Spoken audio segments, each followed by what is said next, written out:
Hey guys, Little Baronix here. As you may have noticed, yes, there was no intro to this video. I've decided to get rid of the intro as it is kind of repetitive and you have to rewatch it every single video I do. Let me know your thoughts down in the comments. Do you prefer an intro or do you prefer without?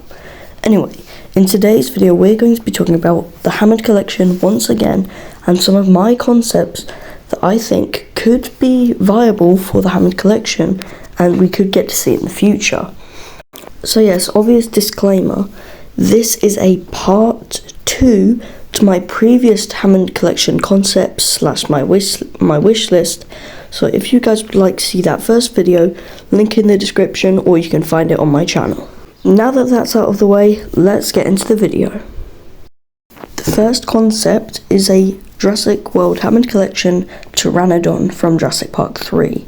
Now I know this one is kind of a bit weird as we literally already have this figure for the Amber collection, but a lot of features can be updated and the Amber collection one is so rare. Like you'll find it but it's for like 200, like it's so expensive. And it is a bit small, it's the same size as the Geostaburgnia. So if we get like a bigger, maybe like in between Carnotaurus and Triceratops size, we get a new kind of setup and we get this Pteranodon figure, then I think a lot of people will be happy as they can't afford the old one. Next up is another highly requested figure, a HAMMOND collection Indominus Rex. I believe we've only ever gotten 3 Indominus Rexes out in Mattel. We've got the battle damage one, the primal attack one, and then the Dino Trackers one, the camouflage one that came out recently.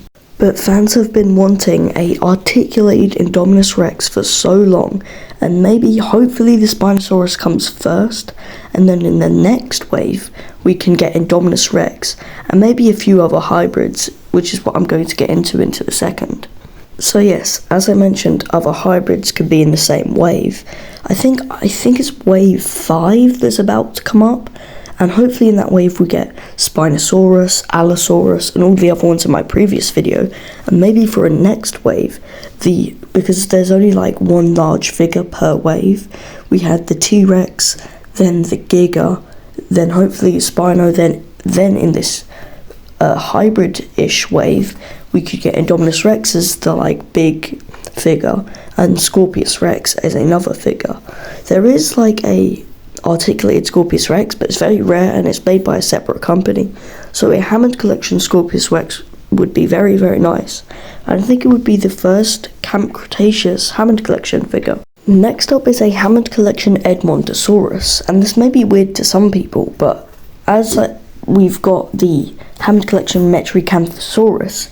Now, it's a bit weird that we got Metricanthosaurus as it's never appeared in a film, but Metricanthosaurus was meant to be in Jurassic Park and supposedly was. And we did get some Metricanthosaurus figures before the HAMMOND collection one. We have an Edmontosaurus figure, and did you know Edmontosaurus was actually in The Lost World? It was in the scene where Junior was eating off a carcass, and that carcass was actually an Edmontosaurus. So hopefully we can get a HAMMOND collection Edmontosaurus where Mattel put their own twist on it like they did with the Metricanthosaurus. Next up, Nizootoceratops. It would be very, very cool to get a HAMMOND collection Nizootoceratops, as we've only ever gotten one Nizootoceratops figure from the Dino Rivals line all the way back in 2019.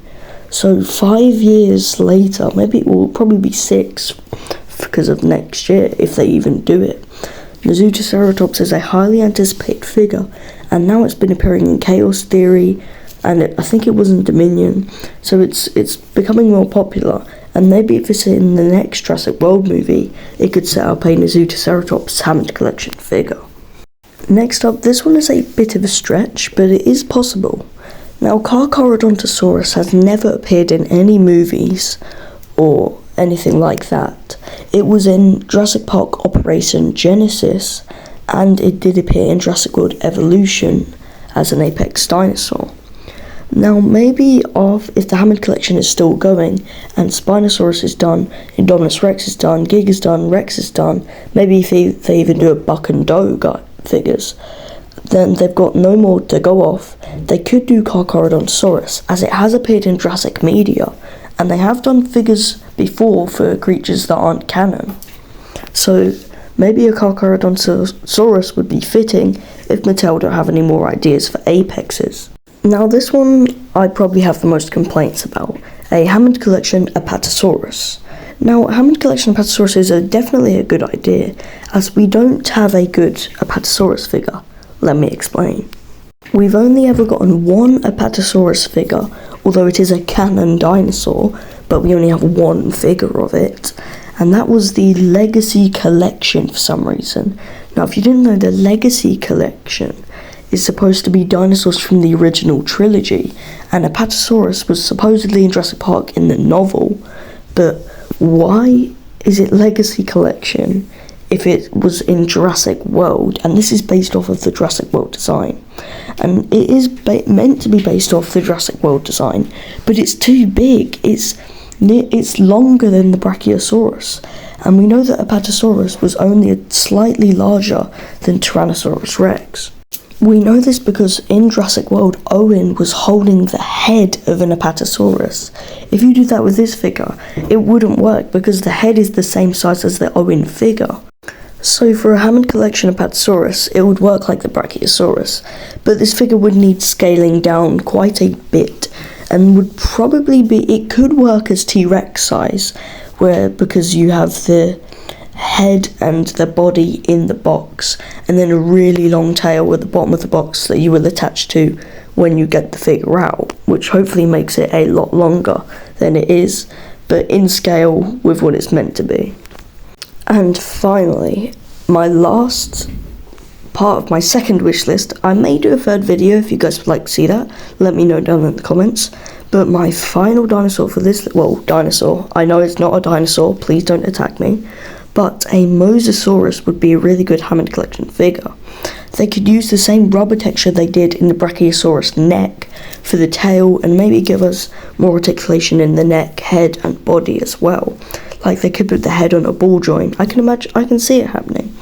Now we have got Mosasaur figures before, but they're kind of just the same sculpt, and the head is way too big, I think, or the tail is too small.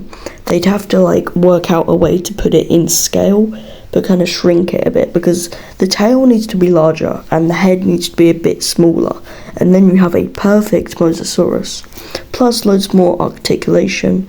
This guy would maybe be T-Rex size, maybe a bit bigger, but we'll have to wait and see if the Hammond Collection even make this figure. So I hope you enjoyed my second Hammond Collection concepts. If you guys would like to see more, make sure to like and subscribe. Thanks for watching, and I'll see you all in the next one. Bye bye.